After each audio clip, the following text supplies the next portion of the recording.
defense that it has.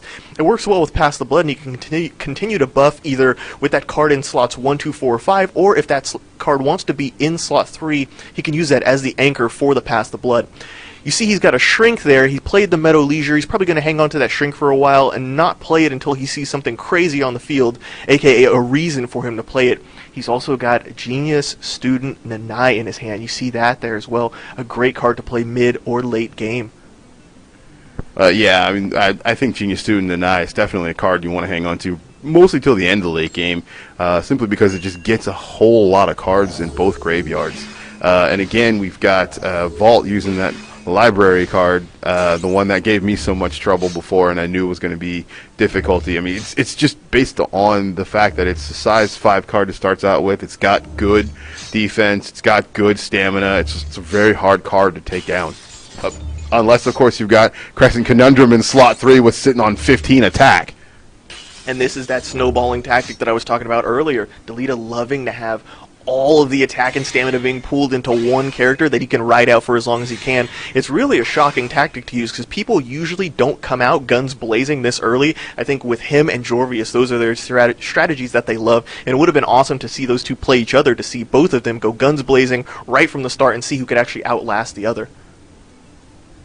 As far as I know, I'm not sure if Vault's sitting on a balance card, but if he is, now would be a good time to use it. Yeah, Vault down 19 life. This is not something that we thought would be happening at this point in the tournament. Doesn't look like Delita's even been scratched at all. I mean, all of her cards still on the field, still intact, and here we see some spell card debuffs. Yeah, actually, we've got, see, now, unfortunately, Vault got hit, took that card out, and he had 3 spell cards that had absolutely nothing to do now, and it's going to be game over right here. Wow, we see a perfect victory by Delita, maintaining 30 hit points, completely annihilating Vault and taking him out of this game. Crazy that Vault made it to the second round and then did not even scratch Delita. Amazing. And here's Vault saying that it's all because of coin tosses. Coin tosses are what allowed him to not scratch his opponent. I guess at this point, after Vault's defeat, the only thing I have to ask him is, you made, bro?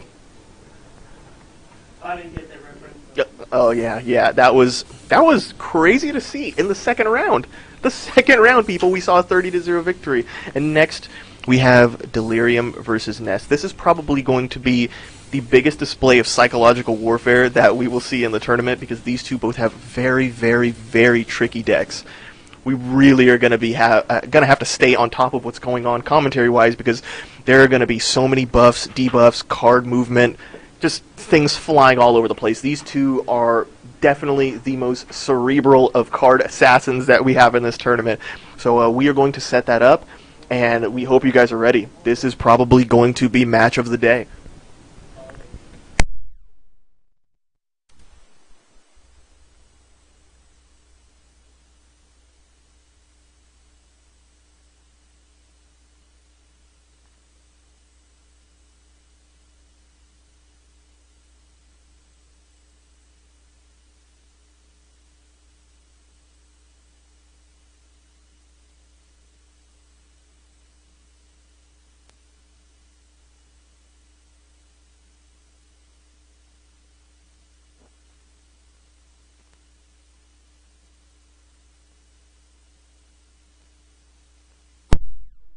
So we're back, everybody, real quick while we're waiting to set up. We're going to continue the interviews rolling here. As we mentioned before, Vault's in here with us after his absolute beatdown by Delita. There's absolutely no justification in my, or no glee in my voice whatsoever at watching him get absolutely crushed. Because but anyway, so what we all want to know right now is so how are you feeling after that?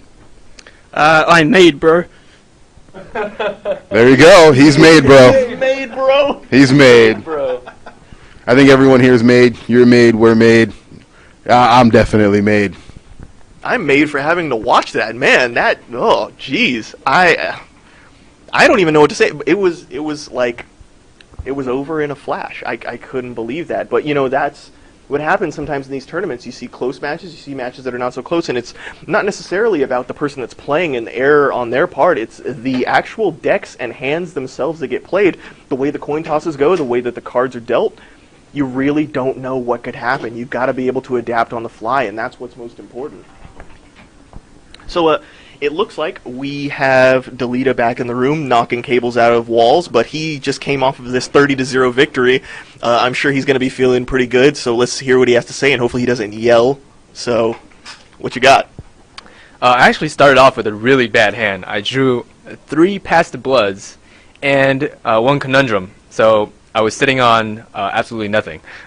So what I actually decided to do, I decided to take a risk.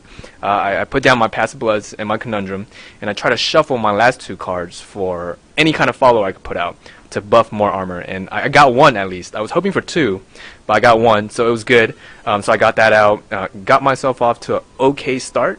And actually, like Vault said, I did get the coin flips, a lot of times, which was really good. It worked out for me, and I got good draws after that, and actually just dominated the field, and kept dominating the field, and Vault just couldn't answer my Conundrum, so it just kind of snowballed my way to victory. Yeah, I mean, we really didn't see many cards that Vault played that could have countered that. Nothing like a Shrink or anything, maybe even a Pacifism. There was nothing that was played that kept that would keep. Or Mass Recall. Mass Recall would have been a great card to play, but we didn't see anything like that, and as Delita loves to do, he allowed one of his followers to snowball out of control. That is a strategy that we've seen him use time and time again, and it looks like we are just about ready for Ness versus Delirium. This is definitely going to be match of the day, people. It is going to be out of hand, and it looks like it is starting. Once again, Ness using Swimsuit Irie, she will shift your followers down until they get to slot 5. Once they get to slot 5, they are donezo, taken out of the game. So, looks like Ness's first hand comes up. Not too much as far as power, but he does have student leader Lena up there and genius student Nanai. Unfortunately, he gets that balance card right off the bat, so he's either going to have to try and sit on that as long as possible or shuffle it back in the deck and hopefully it comes up later when he needs it. If he needs it. So we got that Insomniac Nonacid. It doesn't look like Ness played his Meadow Leisure. He's going to hold on to that. Delirium plays his Bondage, and he's got just one follower out on the field. Going to use that Bondage on Nonacid, make her move up from size 2 to size 3. She is still on the field. She's going to issue her debuff, and there goes her ability. She's still hanging on while being assaulted by Delirium's size 5 follower that he's got with tons of stam at the moment. But as I said, even with tons of stam, Nonacid was still able to withstand the assault and come back, offer some defense back, and now you can see Ness's movement, thanks to Swimwear Irie, getting that card one step closer to being just wiped off the field. And you see, before we saw a victory of 30-0, Ness buffing his Swimmer Irie up to 33. We could see a 33-0 victory, which would be probably the most godlike thing that's ever happened in this game in the United States. So we'll see if he can pull that off. A quick appearance by Undertaker on the shuffle from Ness. So he does have that now sitting in his hand. It's possible for him to break that out as early as next turn if he needs, or if he feels the need to do so. Might be a little too early to do that, but we'll see what he decides to do. Again, he also has a sense of belonging down there. It looks like it's a card that could work to his advantage. Right now, Delirium is sitting on a student leader Lena that does not match his character's faction, so it is wide open to be taken next turn. As we saw, Ness had 2 Nonacids. Shoddy Magic taking out the Nonacid in slot 1. Flag Knight Fret still holding on in slot 2. And the second Nonacid is in slot 3. Student Leader Lena from Delirium still hanging on strong. And there goes Flag Knight Fret. We love her so much. Such a spirited and beautiful card. But she is gone. There you see Swimwear Irie moving one of Delirium's followers from slot 4 into slot 5. Getting it out of here. Doesn't want to deal with it anymore. Ness still holding on to that Undertaker. Eyeballing that sense of belonging, decides to play it, still has Bondage, still has Forced Confinement, and UT waiting in the wings. We'll probably see Undertaker played around, I'd say turn 6, 7-ish probably. I don't think he'll let that go too early. We also know that Ness does have a balance in his hand, so if things ever get hairy and he gets too far down, he will even the score out and drop that Undertaker to finish it up and ensure his own victory. So yeah, definitely it looks like that sense of belonging is going to take that student leader Lena, rip it right out from under Delirium. That's not going to sit too well with him. He's going to be pretty upset about that. Yes, and we saw it happen right there. Student leader Lena stolen by Ness from Delirium, deactivated for the rest of the turn, still able to counter, but now Ness is sitting on a student leader Lena. Pretty nice. And it looks like the start of this next turn, Swimwear Irie is going to move the follower from slot 1 down to slot 2. Ooh, and there we see the Mother Demon Rumor again, the card that allowed Ness to even get into this phase of the tournament. An amazing card, paired up with his Undertaker as well, is what led him to where he is right now. The amazing thing that we see here, though, is he's got 4 cards that are very powerful. He's going to need to play one of them soon. Remember, if he has 5 cards in his hand and he can't play one, that Undertaker is going to get shifted out, and he wants to hang on to her as long as possible so he can play it when he needs to. He was hovering over that bondage. I thought he was actually going to give that a shot, maybe boost up that Seeker Melissa in slot 2. But, you know, unfortunately, it looks like he defeated her, or he defeated the card in slot 3.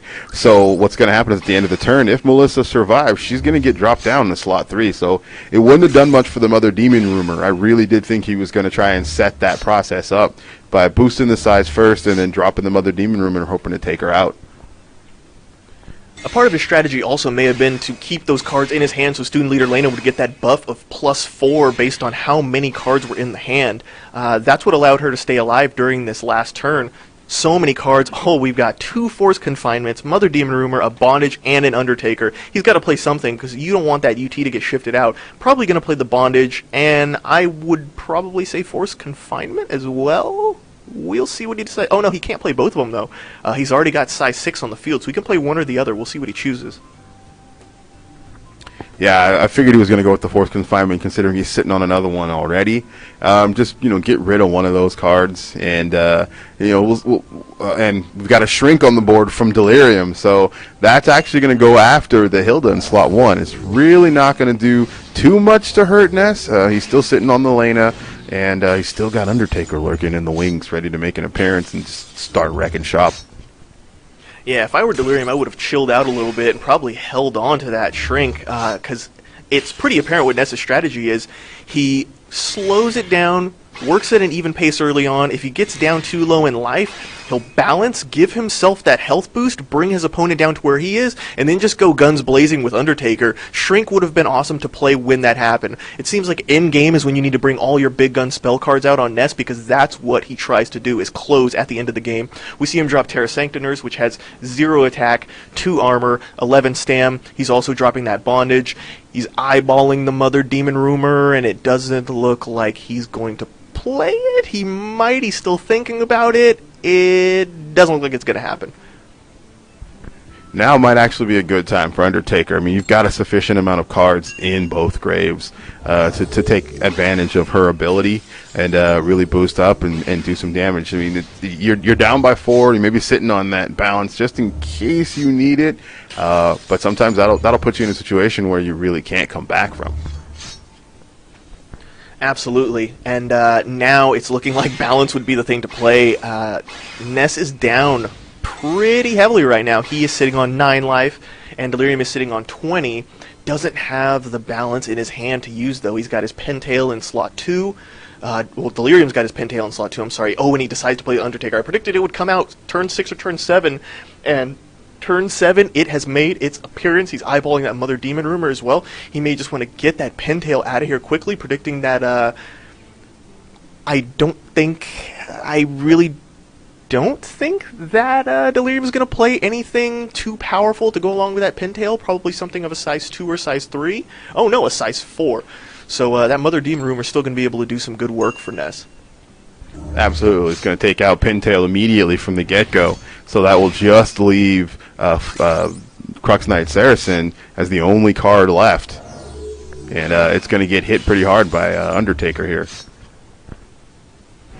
Now UT is going to try and stay in there and live as long as she possibly can. What would be amazing is if Ness could pull... Oh no, it doesn't even look like he needs it. See, just a few moments ago, it looked like he really, really badly needed a balance. He was down by...